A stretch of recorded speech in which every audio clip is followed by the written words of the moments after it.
Hello everyone, I am Jyoti Jha and welcome to NCERT the mind. तो आज हम पढ़ेंगे क्लास 5 की हिंदी वर्कबुक चैप्टर 5 जहाँ चाह वहाँ राह। तो बच्चों, अगर आपने जहाँ चाह वहाँ राह चैप्टर अगर नहीं पढ़ा है तो इसका लिंक मैंने डिस्क्रिप्शन बॉक्स में दे दिया है, आप वहाँ से निकाल के भी इसे पढ़ सकते हैं। तो चलिए आप ये अपना वर्कबुक निकालिए और मेरे साथ साथ बनाना स्टार्ट कीजिए। तो देखिए इसमें क्या कहा जा रहा है कि निम्नलिखित प्रश्नों के उत्तर दीजिए। तो देखिए क्या है प्रश्न कि ईला सचानी क्या काम करती हैं। तो ईला सचानी कसीदाकारी का काम करती हैं। और उसके बाद है कि ईला कहाँ रहती है। तो ईला गुजरात के सूरत ज़िले में रहती हैं। उसके बाद फिर देखिए कि ईला अपने पैरों से कौन कौन से काम कर सकती हैं। तो क्या कर सकती है वो? दाल भात खाना, दूसरों के बाल बनाना, फर्श बुहारना, कपड़े धोना, तरकारी काटना, ये सारे काम वो पैरों से कर सकती हैं। इसके बाद है कि ईला कहाँ तक पढ़ पाई। तो ईला 10वीं कक्षा तक पढ़ पाई। फिर देखिए कि ईला ने कसीदाकारी का काम कहाँ से सीखा। तो ईला ने कसीदाकारी का काम अपनी माँ और दादी से सीखा। उसके बाद है देखिए कारण बताइए। तो है क्या, देखिए ईला सबके साथ गाने में तो साथ देती पर उनके साथ पेंगे नहीं ले पाती। तो क्या कारण था? कारण बताना है कि ईला रस्सी पकड़ने को हाथ बढ़ाती मगर हाथ तो उठते ही नहीं। ठीक है। उसके बाद देखिए ईला सचानी को स्कूल में दाखिला लेने में परेशानी आई। तो देखिए इसका क्या हो जाएगा कि कहीं तो उसकी सुरक्षा को लेकर चिंता थी, कहीं उसके काम करने की गति को लेकर, इसलिए परेशानी आई दाखिला लेने में। फिर है कि ईला 10वीं की परीक्षा पास नहीं कर पाई। तो हाँ, नहीं कर पाई। उसके बाद फिर देखिए पाठ के आधार पर वाक्य पूरे कीजिए। तो देखिए मोहल्ले के बच्चे पेड़ की डालियों पर झूला डालकर ऊंची ऊंची पेंगे लेते। क्या हो जाएगा? पेंगे। इसके बाद ईला ने अपने हाथों की इस जिद को एक चुनौती माना। किसी किसी काम को ईला इतनी फुर्ती से कर जाती कि देखने वाले दंग रह जाते। उसके बाद है कि ईला परेशानियों के आगे घुटने टेकने वाली नहीं थी। इसके बाद देखिए उसके विश्वास और धैर्य ने कुदरत को भी झुठला दिया।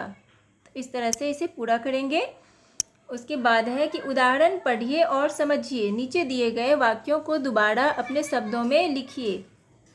तो उदाहरण है जैसे कि मलमली धोती का बादामी रंग खिल उठा था। तो इसे अपने शब्दों में लिखना है दोबारा। तो क्या लिखेंगे? देखिए मलमली धोती का बादामी रंग बहुत अच्छा लगने लगा था। अब इसी तरह से आपको बनाना है आगे कि देखिए जब इन खेलों से मन भर जाता तो पेड़ की ऊंची डालियों पर झूला झूलते। तो इसे अपने शब्दों में कैसे लिखेंगे? इन खेलों से मन भरने के बाद बच्चे पेड़ की ऊंची डालियों पर झूला झूलते। इसके बाद है वह बहुत कोशिश करती पर उसके हाथों ने तो जैसे उसका साथ ना देने की ठान रखी हो। तो क्या हो जाएगा उसका? वह कोशिश तो करती पर उसके हाथ उसका साथ नहीं देते, ये हो जाएगा। और उसके बाद फिर देखिए आगे है कि किसी काम को तो वह इतनी फुर्ती से कर जाती कि देखने वाले दंग रह जाते। तो किसी काम को तो वह इतनी फुर्ती से कर जाती कि देखने वाले देखते ही रहते। फिर देखिए ईला परेशानियों के आगे घुटने टेकने वाली नहीं थी। तो इसका क्या हो जाएगा? ईला परेशानियों के आगे हार नहीं मानती। इसके बाद दोनों अंगूठों के बीच सुई थामकर कच्चा रेशम पिरोना कोई आसान काम नहीं था। तो इसे कैसे लिखेंगे? दोनों अंगूठों के बीच सुई थामकर कच्चा रेशम पिरोना बहुत कठिन काम था। तो इस तरह से इसे बना लेंगे। और उसके बाद है कि इस पाठ में ऐसे कई खेलों के नाम आए हैं जो बच्चे खेलते हैं, उन्हें ढूंढकर लिखिए। तो देखिए क्या है कि मिट्टी में आड़ी तिरछी लकीर खींचना जो बच्चे खेलते हैं, कनेर के पत्तों से पिटपिटी बजाना, गिट्टे खेलना, पिट्ठू खेलना, पकड़म पकड़ाई, बिस अमृत। ठीक है। तो ये सारे खेल ऐसे हैं कि जो बच्चे खेलते हैं। आप भी खेलते होंगे ज़रूर ये वाला खेल। और देखिए फिर आगे है कि ऐसे कुछ खेलों के नाम लिखिए जो आप बहुत सारे बच्चों के साथ खेलते हैं। तो क्या कौन से खेल खेलते हैं सारे बच्चे मिलकर? तो पकड़म पकड़ाई, ये अकेले नहीं खेला जाता है, बहुत सारे बच्चे होंगे तभी आप पकड़म पकड़ाई खेल सकते हैं। विष अमृत और क्रिकेट, फुटबॉल, पिट्ठू आदि, तो ये सारे खेल हैं जो सारे मिलकर खेलते हैं। और उसके बाद है यहाँ पे नीचे दिया गया वाक्य पढ़िए। तो सुनहरे रुपहले बेल बूटों से जान आ गई थी मलमल में। इस वाक्य को इस प्रकार भी लिखा जा सकता है, सुनहरे रुपहले बेल बूटों से मलमल में जान आ गई थी। अब यहाँ पे देखिए नीचे दिए गए वाक्यों को आप किस तरह लिख सकते हैं। तो यहाँ पे देखिए जैसे है कि इन बेल बूटों को सजाया था ईला सचानी ने, तो इसे कैसे लिखेंगे? ईला सचानी ने इन बेल बूटों को सजाया था। फिर है कि ईला की हिम्मत की अनूठी मिसाल हैं ये कढ़ाई के नमूने। तो ये कढ़ाई के नमूने ईला की हिम्मत की अनूठी मिसाल हैं। उसके बाद उसने वह सब अपने पैरों से करना सीखा जो हम हाथों से करते हैं। तो इसे कैसे लिखेंगे? जो हम हाथ से करते हैं उसने वह सब पैरों से करना सीखा। उसके बाद है यह जानकारी ईला को समय रहते मिल जाती तो कितना अच्छा रहता। तो इसे कैसे लिखेंगे? ईला को समय रहते यह जानकारी मिल जाती तो कितना अच्छा रहता। तो इस तरह से इसे लिखेंगे। और उसके बाद है यहाँ पे कि जहाँ चाह वहाँ राह का अर्थ है जो काम हम मन में ठान लें उसे पूरा कर ही लेते हैं। क्या आपने भी अपने जीवन में कोई ऐसा काम सोचा और किया है? संक्षेप में लिखिए। तो इसे देखिए आपको खुद लिखना होगा कि आपने कोई काम ऐसा हो कि बहुत बच्चे होते हैं जो काम सोच लेते हैं, ठान लेते हैं ये काम करना है तो करना है। जैसे कि आप मान के चलिए कि जैसे आप कोई होमवर्क ही बना रहे हैं अपना, अगर होमवर्क आप ठान लेते हैं कि आज मुझे ये हिंदी का होमवर्क जो मिला है स्कूल में उसे मुझे करना है, करके ही मुझे कोई काम करना है, खाना है, खेलना है, कोई भी काम करना है, मुझे 1 घंटे में ये होमवर्क कंप्लीट करना है, उसके बाद ही मैं दूसरा काम करूँगी, ऐसा होता है। तो बस उसी तरह आपने कोई काम ठाना हो और उसे करके ही आप करके ही दम लिया हो आपने, तो ऐसा होता है, तो वो आपको लिखना है। तो ये आप खुद लिखिए। और उसके बाद अब देखिए इसमें दिल्ली सरकार द्वारा नीचे दिया गया विज्ञापन पढ़िए।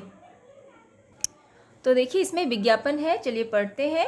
दिखाए उन्हें स्वस्थ जीवन की राह, जगाए उनमें आत्मनिर्भरता की चाह। तो देखिए विज्ञापन में क्या लिखा है कि दिल्ली सरकार बच्चों को उत्कृष्ट स्वास्थ्य सुरक्षा सेवाएं प्रदान करने की प्रति वचनबद्ध है। यह एक प्रयास है जिसकी शुरुआत 1999 में बच्चों के लिए MMR के टीके के साथ हुई थी। 2001 तथा 2004 के दौरान हेपाटाइटिस बी तथा टाइफाइड प्रतिरक्षण की शुरुआत के साथ यह प्रयास और अधिक असरदार साबित हुआ। बच्चों के लिए बेहतर स्वास्थ्य सुरक्षा सुविधाएं प्रदान करने की दिशा में पोलियो दोष सुधार सुविधा एक और प्रभावशाली कदम है। सभी टीके दिल्ली के 600 स्वास्थ्य केंद्रों पर निःशुल्क उपलब्ध हैं। तो ये देखिए ये जो आपका विज्ञापन है, दिखाएं उन्हें स्वस्थ जीवन की राह, जगाएं उनमें आत्मनिर्भरता की चाह। तो ये आपने पढ़ा। उसके बाद देखिए इसमें प्रमुख विशेषताएं। 15 वर्ष की आयु तक के पोलियोग्रस्त बच्चों को यदि आवश्यकता हुई तो निःशुल्क दवाएं, भोजन, शारीरिक उपकरण तथा शल्य चिकित्सा की सुविधाएं प्रदान की जाएंगी। शिशु रोग विशेषज्ञ चिकित्सकों तथा शल्य क्रिया विशेषज्ञों, फिजियोथेरेपिस्ट सहित पूर्ण प्रशिक्षित मेडिकल स्टाफ की उपलब्धता। तो यही है परिवार कल्याण निदेशालय दिल्ली सरकार। तो बस ये विज्ञापन है, तो इसे आपको पढ़ के समझना है कि इसी तरह से बच्चे में आत्मनिर्भरता की चाह, आत्मनिर्भरता कैसे जगाना है, तो इस तरह से। और उसके बाद देखिए इसमें है कि विज्ञापन पढ़कर बताइए सरकार पोलियोग्रस्त बच्चों को क्या क्या सुविधाएं देती है। तो देखिए आपने विज्ञापन पढ़ा, तो उसमें देखिए बच्चों के लिए बेहतर स्वास्थ्य सुरक्षा सुविधाएं प्रदान करने की दिशा में पोलियो दोष सुधार सुविधा एक और प्रभावशाली कदम है। उसके बाद अब देखिए इसमें क्या है कि यदि आपकी कक्षा में इला सचानी जैसी कोई लड़की अथवा लड़का हो तो आप उसकी सहायता कैसे करेंगे। तो कैसे करेंगे तो आप इसमें लिखिए किस तरह से सहायता करेंगे। ठीक है, उसके बाद देखिए यहाँ पे है पत्र। नीचे दिए गए पोस्ट कार्ड पर सही स्थान पर अपने दादाजी नानाजी का पता लिखिए। अपने घर का पूरा पता भी लिखिए ताकि आपके दादाजी नानाजी जान सकें कि पत्र किसका और कहाँ से आया है। तो यहाँ पे देखिए ये जो है ना पोस्ट कार्ड है, इस पे आपको सही पता लिखना है, नाम लिखना है। ठीक है, यहाँ पे अपने दादाजी नानाजी का अपना नाम लिखिए, पता लिखिए। ठीक है, पिन कोड यहाँ पे लिखिए, यहाँ पे पिन नंबर लिखना है, तो सारी चीज़ लिखिए। ठीक है, उसके बाद देखिए पोस्ट कार्ड की दूसरी ओर अपने दादाजी नानाजी को अपने जन्मदिन पर आने के लिए पत्र लिखिए। पत्र का प्रारंभ हम कर देते हैं, बाकी आप पूरा करें। तो देखिए जन्मदिन पर आने के लिए उन्हें इनवाइट करना है और पत्र लिखना है। ठीक है, तो यहाँ पे देखिए पूज्य, यहाँ पे लिखेंगे पूज्य नानाजी सादर प्रणाम। दादाजी को लिख रहे हैं तो पूज्य दादाजी सादर प्रणाम। मैं यहाँ पर राजी खुशी हूँ, भगवान की कृपा से आप भी कुशल मंगल होंगे। आपको तो पता होगा कि मेरा जन्मदिन दिनांक 22 अगस्त को है। ठीक है, आपका जितने तारीख को है आप वो लिखेंगे। नाना जी आप सबके साथ ज़रूर आना, मुझे बहुत खुशी होगी। आपका प्रिय। ठीक है, यहाँ जो आपका नाम है वो अपना नाम लिख देंगे। तो इस तरह से आपको लिखना है, पत्र लिख लेंगे आप। उसके बाद देखिए आपका पत्र आपके दादाजी नाना जी तक कैसे पहुँचेगा, नीचे दिए गए चित्रों पर सही क्रम लिखकर बताइए। तो देखिए पत्र कैसे पहुँचेगा, तो यहाँ पे है ना आपको सही क्रम आपको करना है। तो पहले क्या होगा, तो यहाँ पे देखिए पहले इस टाइप का जो है ना पेपर होगा जिसमें आप क्या करेंगे, यहाँ पे पत्र लिखेंगे। तो ये पहला हो गया, 1 नंबर हो गया फर्स्ट में।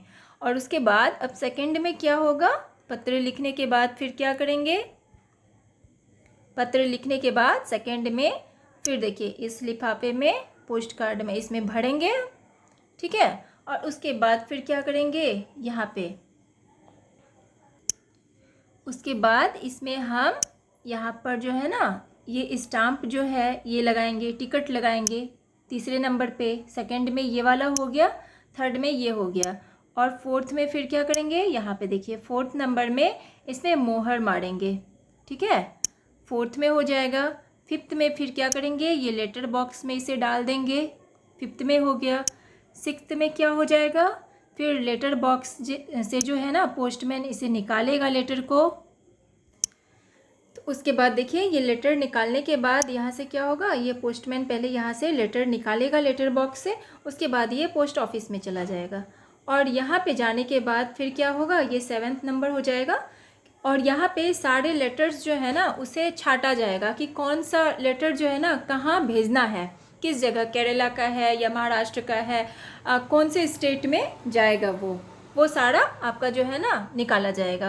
उसके बाद देखिए 7 हो गया। उसके बाद 8 नंबर में देखिए, फिर देखिए 8 नंबर में क्या होगा, ये ट्रेन से जिस जगह का है उस जगह आप मतलब चला जाएगा लेटर ट्रेन से। उसके बाद देखिए 8 के बाद फिर ये 9 में क्या हो जाएगा, फिर ये पोस्ट ऑफिस में पहुंच जाएगा जिस जगह जाएगा, जैसे केरला का है, महाराष्ट्र का, बिहार का, जहाँ का भी है तो उस जगह के पोस्ट ऑफिस में वो जाएगा पोस्ट ऑफिस में। फिर वहाँ पे फिर 9th में हो गया। फिर 10th में देखिए 10 नंबर में फिर क्या होगा, 10 नंबर में फिर जाके यहाँ पे जो है ना लेटर सारा जो छांटा जाएगा कि अब उस जगह में जब जाने के बाद किस एरिया का है, वहाँ पे एरिया भी होता है, किस जगह में फिर लेटर पहुँचाना है। तो फिर देखिए अब यहाँ पे जैसे हो जाता है कौन से मतलब कि शहर में जाएगा, गांव है, तो ये सारे जगह जो है ना एरिया छांटा जाएगा यहाँ लेटर। ठीक है, लेटर छांटा जाएगा। उसके बाद ये 10 नंबर हो गया।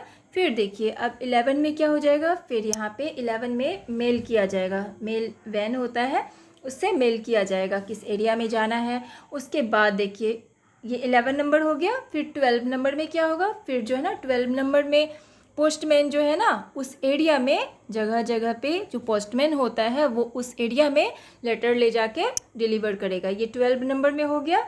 और देखिए 13 नंबर में क्या हो जाएगा, ये उसके घर तक पहुंच जाएगा। ठीक है, जहां पहुंचाना है लेटर वहां पे डिलीवर कर देगा पोस्टमैन। तो बस ये इतना ही है, आपका कंप्लीट हो चुका है। तो आपको कैसा लगा पढ़ के मुझे ज़रूर बताइए, और अच्छा लगा हो आपको मेरा पढ़ाना तो मेरे चैनल को लाइक सब्सक्राइब कीजिए, ताकि मेरे सारे वीडियोस आपके पास समय से पहुंचती रहे। और आपको कहीं भी समझने में प्रॉब्लम हो रही हो तो आप मुझसे कमेंट के द्वारा भी पूछ सकते हैं। तो चलिए मिलते हैं अब हम नेक्स्ट वीडियो में, तब तक के लिए bye, take care, thanks to watch my video.